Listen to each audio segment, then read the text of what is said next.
भरत मुदित अवलंब लहेते, अस सुख जस सिया राम रहेते।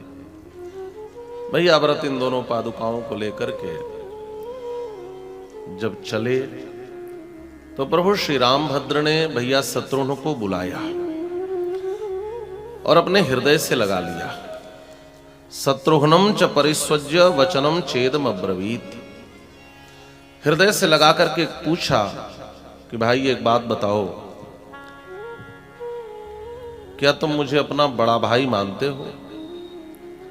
शत्रुघ्न भैया ने कहा राघव भैया एक ऐसा प्रश्न पूछ रहे हो। राम जी ने कहा एक बात बताओ शत्रुघ्न, यदि मैं तुम्हें कोई आदेश दे दूं तो उसका पालन करोगे?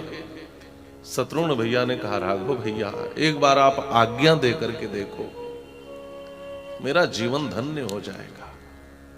तो शत्रुघ्न बस मेरा एक काम करना, शत्रुघ्नम च परिस्वज्य वचनम चेदम अब्रवीत। क्या राम जी ने कहा मेरी मां की रक्षा करना और मेरी मां की सेवा करना। किस मां की राघव भैया? कौशल्या मैया की। राम जी ने कहा नहीं नहीं, उनकी सेवा में तो बहुत से दास दासी हैं। सुमित्रा मैया की? कहा नहीं, उनकी भी सेवा में बहुत से दास दासी हैं। तब किस मैया की?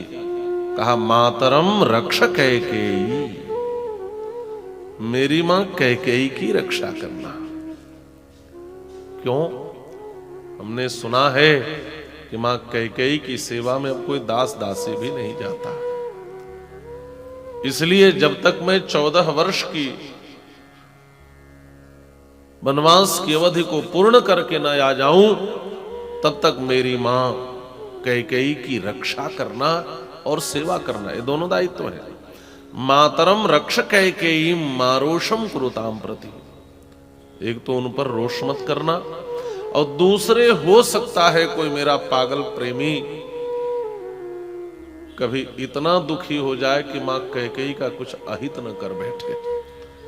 इसलिए जब तक मैं लौट करके ना आ जाऊं, मेरी मां कैकेयी की रक्षा का दायित्व तो तुम्हारे ऊपर है, और मेरी मां कैकेयी की सेवा का दायित्व भी तुम्हारे ऊपर है। दूर खड़ी मां कैकेयी सुन रही थी, उनकी आंखों से झरझर झरझर आंसू गिरने लगे। एक बहुत प्रसिद्ध बात है, कुपुत्रो जायेत क्वचिदपि कुमाता न भवति। पुत्र कुपुत्र हो सकता है, लेकिन मां कभी कुमाता नहीं होती। लेकिन रघुकुल में थी एक अभागिन रानी, आपने पढ़ा होगा। मां कैकेयी कहती हैं कि इस रघुकुल में एक माता कुमाता हो गई, पुत्र पुत्र ही रहे कुमाता माता। पुत्र तो पुत्र रह गए, लेकिन मैं अभागिन माता होकर के भी कुमाता हो गई। इन भाइयों का प्रेम देखकर मां कैकेयी रो पड़ती है। ऐसा प्रेम।